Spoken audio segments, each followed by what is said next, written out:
ஆண்டவராகிய இயேசு கிறிஸ்து நாமத்தினாலே நான் வாழ்த்துகிறேன். மீண்டும் உங்களை சந்திக்கிறேன். நான் மிகுந்த மகிழ்ச்சி அடைகிறேன்.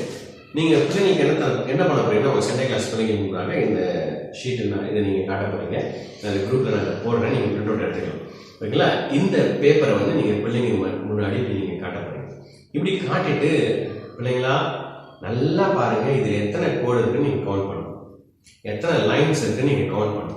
அப்படின்னா பிள்ளைங்க என்ன பண்ணுவாங்க, ஓகே 1 2 3 4 5 6 7 8 9 9 லைன் இருக்கு. இன்னும் ரொம்ப புத்திசாலி பிள்ளைங்க இந்த சின்ன சின்ன கோடெல்லாம் கூட எண்ணுவாங்க. இதெல்லாம் சேர்த்து மொத்தமாக ஏதோ ஒரு அமௌண்ட் சொல்லுவாங்க.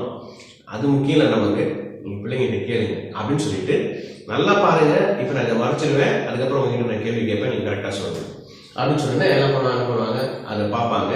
ஓகே, கவுண்ட் பண்ணிட்டீங்களா? இப்போ சொல்லுங்க எத்தனை இருந்துச்சு. ஒவ்வொருத்தர் ஒவ்வொரு நம்பர் சொல்லுவாங்க.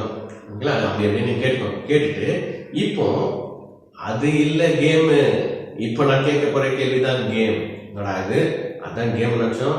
என்ன சொன்னாங்க, வேற எதுவும் சொல்றாங்க. நீங்க பிள்ளைங்க பிக்சரை காட்டாதீங்க, காட்டாம நீங்க சொல்லுங்க. இப்போ நீங்க பாத்தீங்களா சைட்ல இப்படி கோடு கூட இருந்துச்சு பாத்தீங்களா? ஓகேங்களா? ஆமாக்கா இருந்துச்சுக்கா, ரொம்ப கூட இருந்துச்சுக்கா, 9 லைன்ஸ் இருந்துச்சுக்கா, நான் பார்த்தேங்க. அது கேள்வியில தம்பி, அந்த லைன்ஸ் நான் கேட்கிறேன் நல்லா நீங்க பார்த்த அந்த பிக்சர் உங்க மைண்ட்ல நீங்க வச்சுக்கோங்க. அந்த லைன்ஸ் ஸ்ட்ரெயிட்டா இருந்துச்சா இல்ல கோண இருந்துச்சா? புரியுதா உங்களுக்கு நான் சொல்றது? அந்த லைன்ஸ் பிள்ளைங்கிட்ட காட்டாதீங்க, நான் உங்களுக்காக நான் இதை காட்டுறேன். இந்த லைன்ஸ் இங்க இருக்கு பாத்தீங்களா, இந்த மேல இருந்து கீழே போற லைன் ஸ்ட்ரெயிட்டா இருக்கா இல்ல வளைஞ்சு இருக்கா, குறுக்கடா இருக்கா அப்படின்னு நீங்க பிள்ளைங்கிட்ட கேட்கணும். அதை நம்ம பார்க்கவே இல்லையே, ஸ்ட்ரைட்டா இருந்ததா வளைஞ்சிருச்சா, ஐயோ அதை நீங்க கேட்கவே இல்லையே, இப்ப என்ன திடீர்னு கேட்கறீங்க அப்படின்னு நீங்க என்ன பண்ணுங்கன்னா பிள்ளைங்க ஞாபகம் இருக்காது. ஒரு சில பிள்ளைங்க சொல்லுவாங்க ஸ்ட்ரைட்டா இருந்துச்சு கோணம் சொல்லுவாங்க, அடிச்சு விடுவாங்க. நீங்க என்ன திடீர்னு நான் மறுபடியும் காட்டுறேன், ஆனா ஒரு செகண்ட் தான் நான் காட்டுறேன்.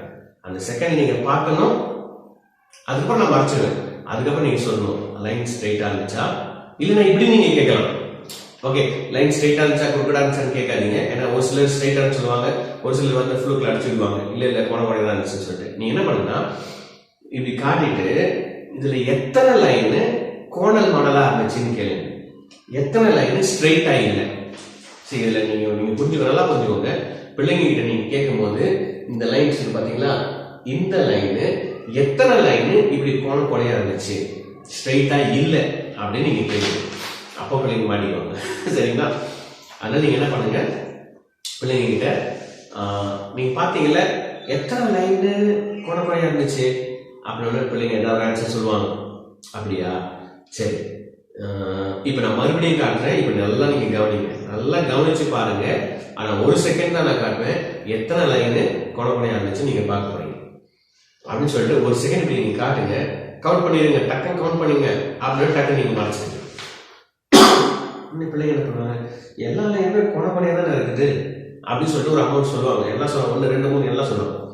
கடைசியா நீங்க என்ன ஆன்சர் சொல்ல போறீங்கன்னா, ஆன்சர் என்னன்னா ஒரு லைன் கூட குறுக்கடா இல்லை, ஒரு லைன் கூட கோணல் மணலா இல்லை, எல்லா லைனுமே ஸ்ட்ரைட்டா தான் இருந்துச்சு. எல்லா லைனுமே ஸ்ட்ரைட்டா இருந்துச்சா? என்ன சொல்றீங்க நீங்க? இல்லையே, கோணப்படையா தான் இருந்துச்சு. இப்ப அப்புறம் கடைசியா நீங்க என்ன பண்ணுங்கன்னா காட்டு நீங்க சொல்லுங்க. இப்ப நீங்க பாருங்க, இந்த லைன் நீங்க பாருங்க ஸ்ட்ரைட்டா இருக்கா கோணையா இருக்கா? இந்த லைனை பாருங்க ஸ்ட்ரைட்டா இருக்கா. நல்லா அந்த லைனை மட்டும் நீங்க கவனிங்க. எல்லா லைனுமே ஸ்ட்ரைட் லைன் தான், ஒரு லைன் கூட அப்படி இப்படி குறுக்கடாவே இல்லை.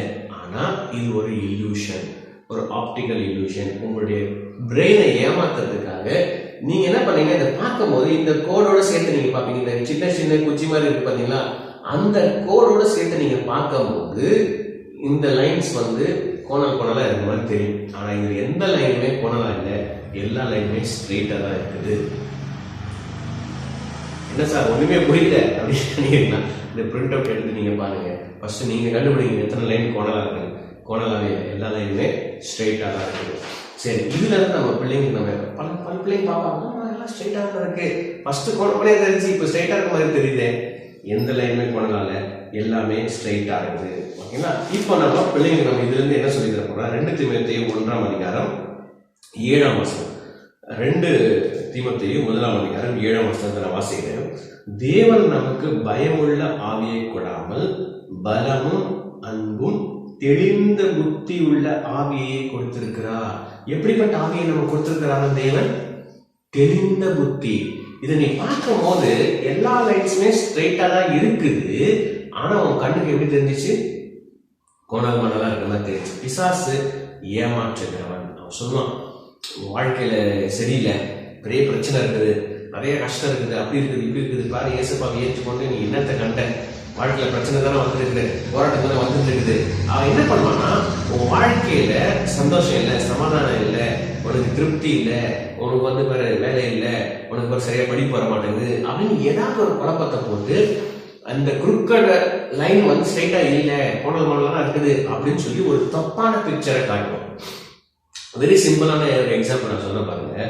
இப்போ நீங்க ஒரு இந்த குளத்துக்குலாம் நீங்க போவீங்க, ஒரு ஆற்றம்பகுதியில் நீங்க போவீங்க, மீன் பிடிக்கிறது நீங்க சின்ன பசங்க விளையாடுறதுலாம் போவாங்க கிராம பகுதியில். அப்போ நீ ஒரு குளத்துல போயிட்டு நீ என்ன பண்ற, குளத்தை நீ பார்த்துட்டு போது ஒரு தேங்கி இருக்கிற தண்ணியா இருக்கலாம், இல்லை அடிச்சுட்டு போறது தண்ணியா இருக்கலாம். அந்த இடத்துல ரொம்ப ஆழம் இல்லாத ஒரு இடத்துல நீ பார்த்தனா அந்த தண்ணி டிரான்ஸ்பரண்டா தெரியும், உள்ள மீன் ஓடுறது கூட உனக்கு தெரியும். பார்த்துருக்கீங்களா அந்த மாதிரி? ஆமா, அப்படியே பனிங்க மாதிரி தெரியுது, கிளாஸ் மாதிரி இருக்கு, அப்படியே தண்ணி அப்படியே கிளீனா இருக்குது, உள்ள இருக்கிற எல்லாமே அப்படியே தெரியுது. இந்த கல்கள்லாம், சின்ன சின்ன கல்லெல்லாம் அப்படியே தெரியுது, கூழாங்கல்லாம் தெரியுது, குட்டி குட்டி மீன்லாம் தெரியுது. பாரு, இப்படிதான் உங்க வாழ்க்கை இருக்குது, நல்லாதான் இருக்குது. ஆனா பிசாசு என்ன பண்ணுவான்? சரி, அந்த நேரத்தில் நீங்க என்ன பண்ணுவீங்க? மீன் நிறைய இருக்கிறது பிடிக்கலான்னு சொல்லிட்டு டபக்குன்னு உள்ள குதிச்சிருவீங்க. குதிச்சு உங்க கால் பட்ட உடனே என்ன ஆகும்? உள்ள இருக்கிற அந்த மண்ணெல்லாம் கலைஞ்சி அப்படியே கலங்கிடும், அப்படியே ஃபுல்லா எதுவுமே தெரியாம அப்படியே மண்ணு கலர்ல ஆயிடும் தண்ணி. அப்ப நீங்க மீன் பிடிக்க முடியுமா? முடியாது. ஏன் முடியாது? தண்ணி கலங்கி போச்சு, மீன் பிடிக்க முடியாது. பிசாசும் அதை தான் பண்ணுவான். நீ எப்ப தெளிவா இருக்கிறியோ, பைபிள் என்ன பண்ணுறது, தெளிந்த புத்தியை நம்ம கொடுத்துருக்குற. அவனுடைய டார்கெட், பிசாசுடைய டார்கெட்னா, பிசாசுடைய வேலை என்னன்னு சொன்னா உன் மைண்டை கன்ஃபியூஸ் பண்ணணும்.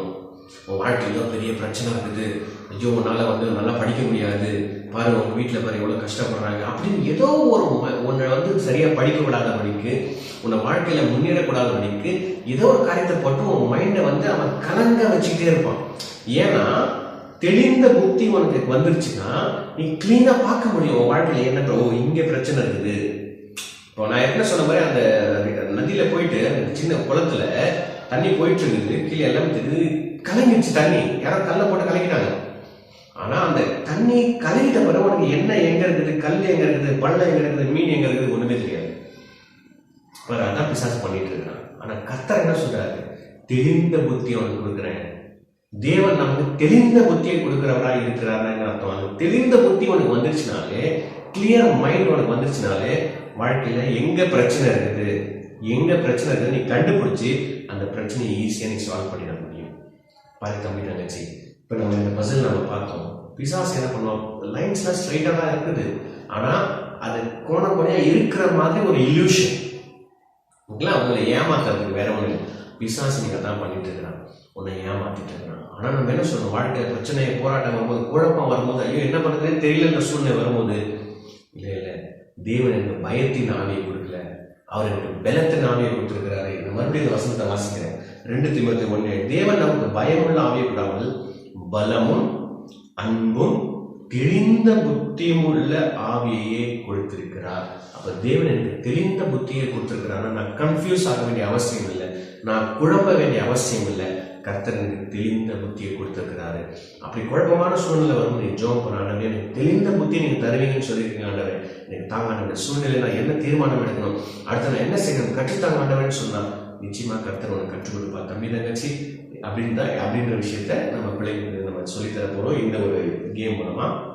இது உங்களுக்கு பிரயோஜனமாக இருந்திருக்கும் என்று நான் நினைக்கிறேன்.